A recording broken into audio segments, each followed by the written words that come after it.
1981 September மாதம் 15ஆம் நாள் அண்ணா பிறந்த நாளில் தொடங்கி வைக்கப்பட்டது. தொடக்க விழாவிற்கு எம்ஜிஆர் நடத்தி வைத்தார். எல்லா கட்சி தலைவர்களையும் பல்வேறு அறிஞர்களையும் அழைத்திருந்தார். பார்வையாளர் வரிசையில் நானும் உட்கார்ந்திருந்தேன்.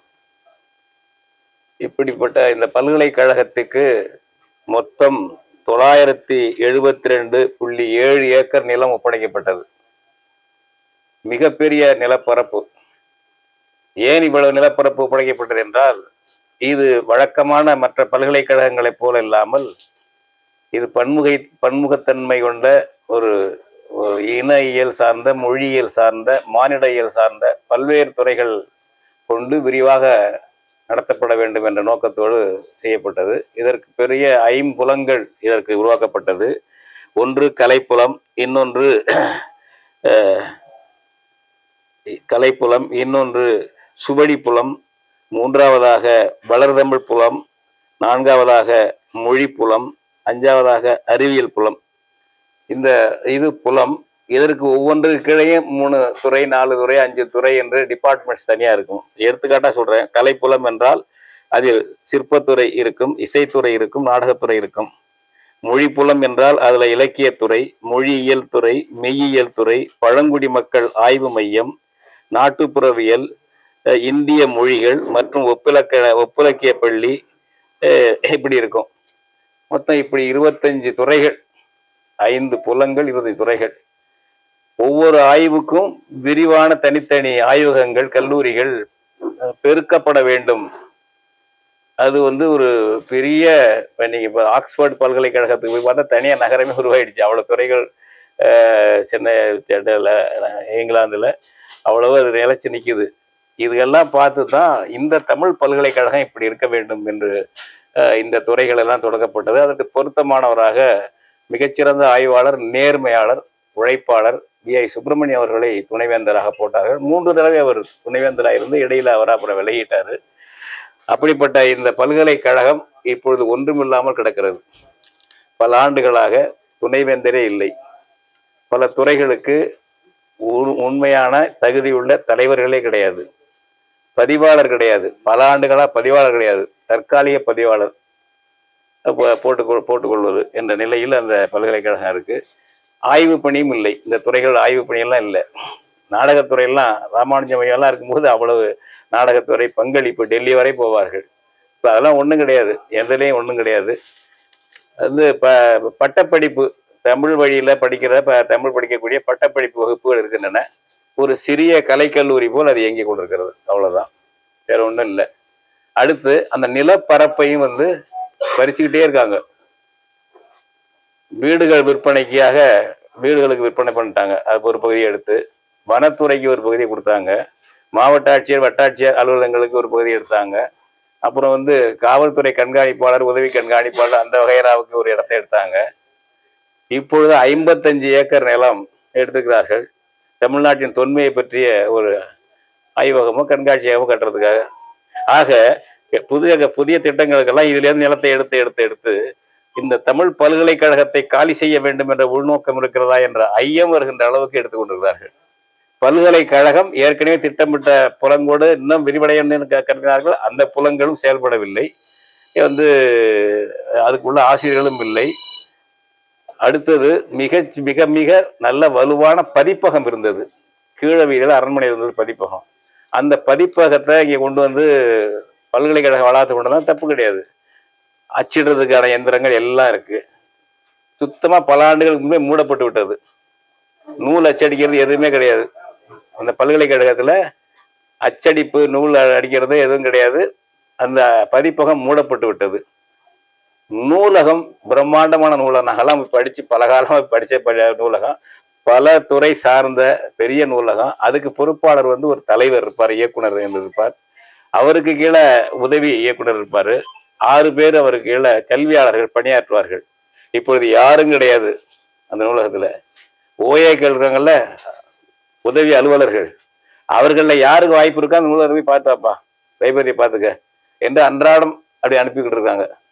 எல்லாத்தையும் குட்டிச்சுவர் பண்ணி மூடக்கூடிய நிலையில இருக்குது.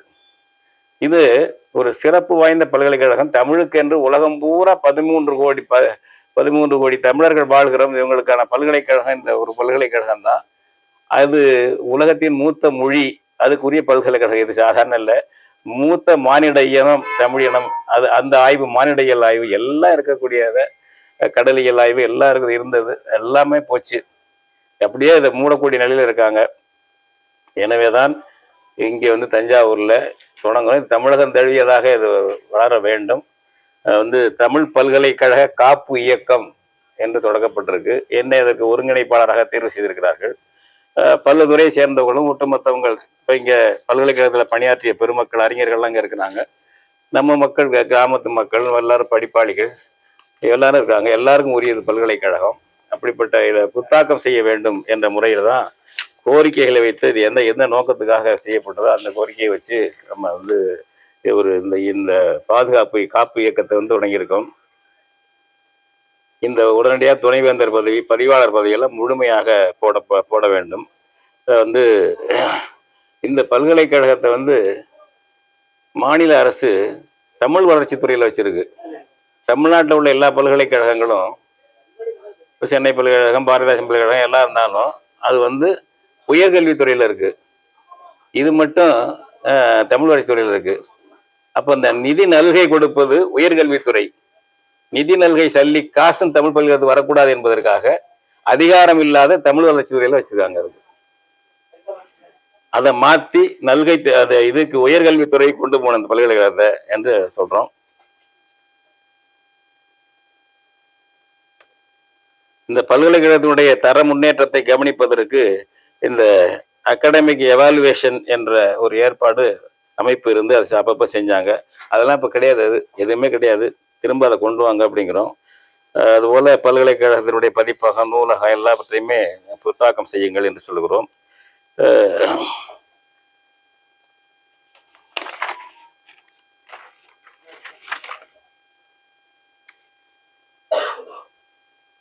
அடுத்து, இனிமேல் இந்த பல்கலைக்கழகத்திலிருந்து எந்த நிலமும் எடுக்கக்கூடாது என்ற ஒரு விதியாவது வரணும். அரிச்சு கொண்டு போறத நிறுத்தணும்.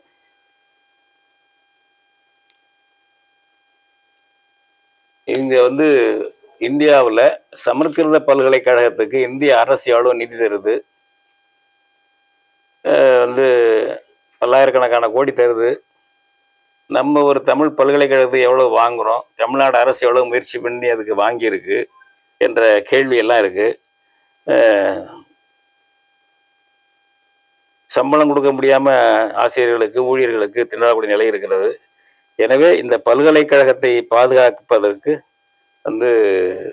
அதுக்கான வேலைகள் அனைத்தையும் செய்ய வேண்டும் என்று கோரிக்கைகள் வைத்திருக்கிறோம். இதை உங்களுக்கும் கொடுத்துருக்கிறோம்.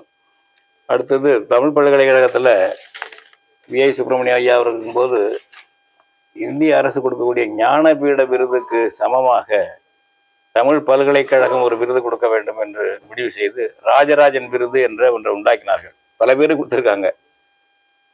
ஆனால் அந்த விருதெல்லாம் அப்படியே நிறுத்தப்பட்டு விட்டது. ஏன் நிறுத்தப்படுது?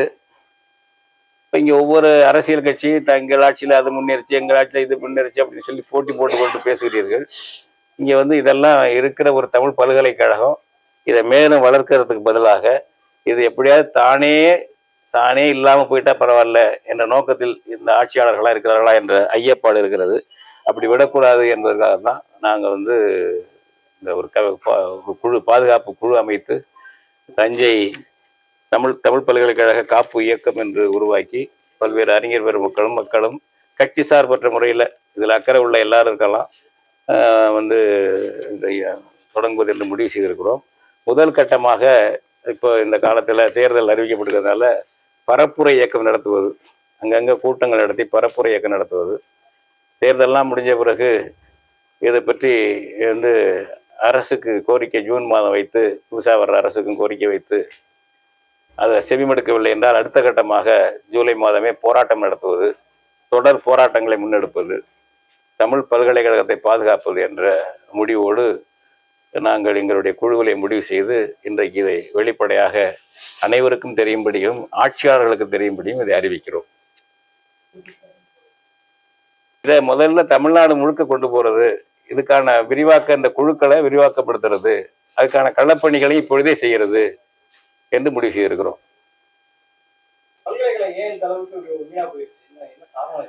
பல்கலைக்கழகத்துல இப்ப அரசியல் மோதல்கள் இருக்குல்ல, எம்ஜிஆர் ஆரம்பிச்சது அதிமுக ஆரம்பிச்சதுன்னா திமுகவுக்கு பிடிக்காது, திமுக ஆரம்பிச்சது அதிமுக பிடிக்காது. அது மாதிரி திமுக இதுல அட்டையே பண்றது இல்லை. இதை பத்தி அவங்களுக்கு ஏதோ போட்டி மாதிரி நினைக்கிறாங்க. தமிழ் அனைவருக்கும் பொதுவானது, ஒவ்வொரு ஆட்சியும் ஒன்று செய்ய வேண்டியதுதான். அதன் பிறகு அதிமுகவிலேயே அக்கறையற்று போயிட்டாங்க. பிற்காலத்துல எம்ஜிஆருக்கு இருந்த ஈடுபாடு மாதிரி அந்த அம்மாவுக்கு ஜெயலலிதாவே கிடையாது. இதை பத்திலாம் இப்ப எடப்பாடியெல்லாம் பேசுறதே இல்லை. திட்டமிட்டு புறக்கணிக்கிறது திமுகவுடைய வேலையாக இருக்கிறது. அது மாதிரிதான் நாங்கெல்லாம் புரிஞ்சுக்கிறோம். அப்படிதான் புரிஞ்சுக்கிறோம். அப்படி பார்க்காதீங்க. ஒட்டுமொத்த தமிழினத்துக்கானது இது. தமிழ்நாடு தாயகம், உலக தமிழர்களின் தாயகம் இது. இங்கே நம்ம கூடுதலாக செய்ய வேண்டியிருக்கு. உலகம் பூரா உள்ள தமிழர்கள் இங்கே ஆய்வு பண்ணணும், மற்ற இனத்தாரும் பண்ணணும். இப்போ சீனாக்காரங்களும் படிக்கிறாங்க, இங்கே இப்போ கூட படிக்கிறாங்க. மகிழ்ச்சியாக தானே இருக்கு. இப்படியே போனால் எப்படி படிப்பாங்க? நம்ம மொழி எப்படி படிப்பாங்க? அந்த பொறுப்போடு எல்லா கட்சிக்காரங்களும் நமக்கு எல்லாருக்கும் சொந்தம் இது அப்படின்னு நினைக்கிறோம். தவிர அவர் அந்த கட்சி இந்த கட்சி என்று பாகுபாடு காட்டக்கூடாதுன்னு நாங்கள் நினைக்கிறோம். இருக்கிற அமைப்புகள்ல சாதி அமைப்புகள் தலைமைக்குனதுனால தான் பல்கலைக்கழகம் வீணா போயிட்டு எந்த அளவுக்கு அதாவது தொழிற்சங்கம் நடத்தினவங்ககிட்ட இருக்கிற பிரச்சனைகளை வச்சு பல்கலைக்கழகத்தை செயல்படுத்த விடலைன்னா இப்போ ஆட்சியாளர்கள் கையாளாகாதவங்களா? தொழிற்சங்கங்களுக்கு கீழ்பட்ட நபர்கள் ஆட்சியாளர்கள் எல்லாம் சக்கரவர்த்தி பட்டம் சூட்டிக்கிறீங்க. பேரரசர் எங்கேயுமே கிடையாது. இங்கே முதல் மந்திரி அந்த மந்திரி எல்லாம் பேரரசர்களாக சூட்டிக்கிறீங்க. இதுக்கு நான் தொழிற்சங்கத்தில் இருக்கிறது தொழிற்சங்கத்தில் போட்டி இருக்க தனி பிரச்சனை. அது கூடாது. அது வெளியில விகாரமா பேசுற அளவுக்கு இருக்கிறது. அது கூடாது என்பதுதான் எங்களுடைய கருத்து. அந்த மாதிரியான போட்டிகள், ஆதிக்கங்கள் தமிழ் பல்கலைக்கழக வளர்ச்சிக்கு இடையூறான அந்த மாதிரி விஷயங்கள்லாம் அனுமதிக்க கூடாது. அவர்கள் இதை மாற்றிக்கொள்ள வேண்டும். அதே சமயம் அதை ஒழுங்குபடுத்துகிற பொறுப்பு யார்கிட்ட இருக்கு? தலைமை நிர்வாகத்துக்கிட்ட இருக்கணும், அரசுகிட்ட இருக்கணும்ல. இவ்வாறான பல செய்திகளை, பல சிக்கல்களுக்கு விடை கிடைக்கக்கூடிய செய்திகளை தமிழர் நோட்டம் வலைவெளியில் வெளிப்படுத்தி வருகிறோம். இது தற்சார்பாக செயல்படுவதற்கு நிதி தேவைப்படுகிறது.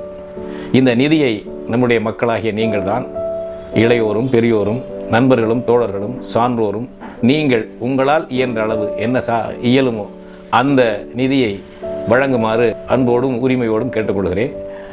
உங்களுக்கு நன்றி உணர்வோடும் பொறுப்புணர்வோடும் தமிழர்கள் நோட்டம் செயல்படும் என்பதை உறுதி தெரிவித்துக் கொள்கிறேன். நன்றி, வணக்கம்.